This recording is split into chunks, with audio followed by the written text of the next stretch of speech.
प्रियंका के फोन में रिंग बजती है। वह समझ जाती है कि इस वक्त उसकी मम्मी रेखा जी का ही फोन होगा। रोज का नियम था बेटी से बात करने का। बेटी को उल्टे सीधे ज्ञान देती, कुछ नहीं रखा समझौता करने में, अपने लिए जीना, अपनी मर्जी का करना और अपनी बहू की पल पल खबर देती अपनी बेटी को। प्रियंका को इनकी ये बातें बिल्कुल भी पसंद नहीं थी। वह कई बार अपनी मम्मी से कह चुकी थी कि अब अपनी बहू को ही अपनी बेटी समझो, मैं कौन सी गलत शिक्षा दे रही हूं। तब प्रियंका की मम्मी जी कहती। प्रियंका ने देखा मां का ही फोन था। आ गई बिटिया स्कूल से? मां, आज मैं स्कूल नहीं गई।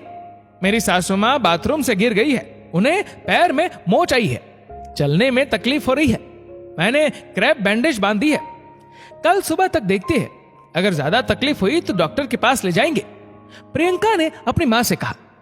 ठीक है, मैं थोड़ी देर में समधन जी को देखने आती हूं, रेखा जी ने कहा।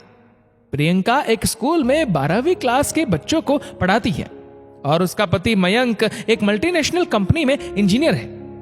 उसकी शादी को 2 साल हो चुके हैं। प्रियंका के ससुराल में प्रियंका, उसके पति मयंक और सासू मां विद्या जी थे। प्रियंका का मायका भी उसी शहर में था। प्रियंका की सास विद्या जी एक आदर्श सास थी। विद्या जी आधुनिक सोच रखती थी। उन्हें बहू के नौकरी करने से कोई आपत्ति नहीं थी, बल्कि वह तो प्रियंका के हर घरेलू काम में उसकी मदद करती ताकि प्रियंका अपनी शिक्षा का सदुपयोग कर सके। थोड़ी देर बाद प्रियंका की मां रेखा जी घर आती है। प्रियंका मां का हाथ पकड़कर उन्हें अंदर लाई। अब विद्या जी की तबीयत कैसी है? रेखा जी ने पूछा।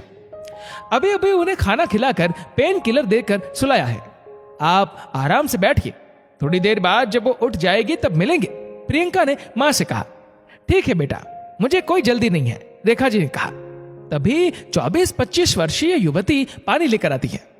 मां, ये राधा है, मां जी की देखभाल के लिए इसे आज ही रखा है। मैंने आज तो छुट्टी ले ली, पर कल से 12वीं क्लास की बोर्ड एग्जाम के कारण मुझे स्कूल जाना ही पड़ेगा। राधा के कारण मुझे मां जी की चिंता नहीं रहेगी।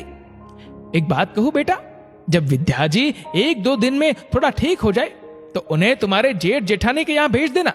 2 घंटे की ही दूरी पर तो रहते हैं। तुम्हारी शादी के बाद केवल एक बार ही गई थी अपने बड़े बेटे बहू के पास। बेटा, तुम कितनी थक जाती होगी, स्कूल, घर के काम, सासू मां की सेवा, शुगर बीपी की समस्या भी तो है तुम्हारी सासू मां को। तुम दोनों पति पत्नी खुलकर जी भी नहीं सकते। तुम्हें भी खुश रहने का हक है, तुम्हारे भी तो कुछ अरमान है। उनकी दवाइयों का खर्चा, ऊपर से तूने ये लड़की रखी है उनकी देखभाल के लिए, उसका खर्चा, ये सब तुम पति पत्नी को उठाना पड़ेगा। वहां तुम्हारी जेठानी बिना किसी बंधन के अपने परिवार के साथ मजे से रह रही है, थोड़ी जिम्मेदारी उसे भी उठाने दो, भेज दो अपनी सासू मां को। रेखा जी ने अपनी बेटी को गलत सलाह देते हुए कहा। अपनी मां की बात सुनकर प्रियंका गुस्से से भर गई। फिर अपने आप को संभालते हुए बोली, ये कैसी बातें कर रही हो मां? अगर भाभी भी आपके बारे में ऐसा सोचे तो कैसा लगेगा आपको?